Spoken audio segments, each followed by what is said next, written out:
find themselves unsure of where to turn. NBC's Dasha Burns caught up with some moderate Republican voters in Kent County, Michigan, as part of our County to County series. The last time you and I met, Katie, was in March. Right. At that time, you and your husband were both working full time. Your kids were in school. How has your life changed since then? Well, how has my life changed? Well, I mean, we went through, obviously, the kids not going to school to trying to work from home, to try to educate our children from home as well, and trying to balance, you know, the cancellation of life, essentially. How has your political landscape changed? I'm turning into more of an angry person than I think I've ever been in my entire life, and that makes me really sad. I'm just on a countdown to November right now, and hoping we wake up from this nightmare we're living in. Hal, when you and I first met, you had a term you used for your political identity. Politically homeless. How have the stakes changed since we first met? I think we're seeing it on a daily basis, this delegitimizing of pillars of our society, of institutions of government, everything from COVID testing to choices that we've got to make about education for our kids. And there's just a void of leadership at the top. Jerry, I think you are still probably furthest to the right of this group. When we first met at the farmers market, you were echoing a lot of the president's language. You called impeachment a witch hunt. What made you go from pretty solidly for Trump to backing away from that and now winding up more on the fence? Some of his statements, some of the buffoonery, at times I saw some of the shenanigans, his actions, and also, you know, when he said that, well, we're just going to knock this right down. Well, that ain't going to happen.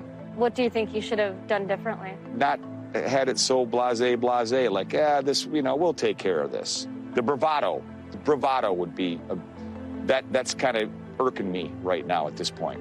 And you did vote for Donald Trump in 2016. Mm-hmm. You thought his business background, he could be a leader that could really bring America forward in various ways. How has this crisis made you think differently, not just about the president, but in general about what leadership should look like and how important it is? The businessman ideal was what was, I think, the attraction, there. And if I can see that from the leaders of the company I work for to, all across corporate America, there's no reason the guy in the White House can't do it.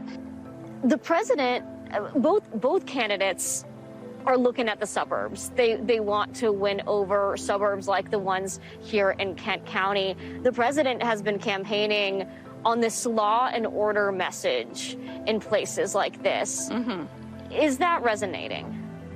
I think it's going to backfire.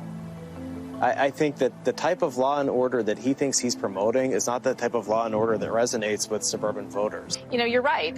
We aren't, suburban moms. We aren't 1950s housewives anymore. We're educated, strong women who are trying to raise families while working full time out of the home. A lot of us are. And to make us think that we're going to be, this, defund the police thing, and we're going to all of a sudden be overrun in our communities by all these bad people is ludicrous. Jerry, when I talk to people about voters, a lot of people say, how can you still be on the fence? When people wonder, how are some voters still undecided? How are some voters still on the fence? How do you answer that question? I'll be on the fence till I walk in there. And I'm sure we'll talk between now and then once the decision is made for a vice presidential pick. But I'll just leave it at that. I want to see a platform either way. I know what the right's platform is. I know what Donald Trump's platform is. Now I want to see what Joe Biden and whoever he picks is. Still undecided. NBC's Dasha Burns, thank you.